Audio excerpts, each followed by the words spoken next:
پیش کریں.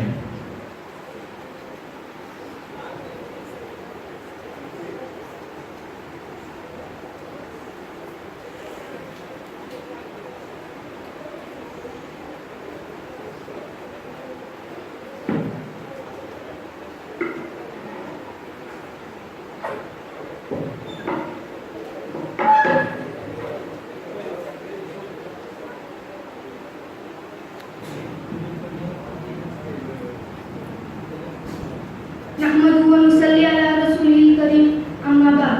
محترم صدر مجلس، مشفق اساتذہ کرام، معزز مہمانان نظام اور میرے عزیز ساتھیوں، السلام علیکم ورحمۃ اللہ وبرکاتہ. آج کی اس محفل میں میرا موضوع ہے دینی مدارس کی اہمیت. سامعین کرام، مدرسہ کیا ہے؟ کیا مدرسہ کسی عمارت کا نام ہے؟ کیا مدرسہ کسی بلڈنگ کا نام ہے؟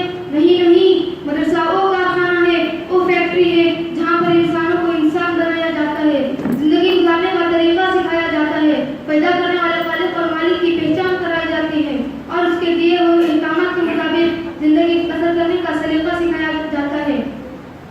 یہ مدارس جو اس وقت ہمارے سامنے نظر آ رہے ہیں، بعض جھوپڑیوں کی شکل میں تو بعض قلعوں کی شکل میں اور شاندار عمارتوں کی شکل میں، یہ جس شکل میں ہو یہ ہر حال میں دین کے مضبوط قلعے ہیں. ان مدارس سے ہی اس امت کی پہچان باقی ہے. یہی علم اور علم کے سرچشمے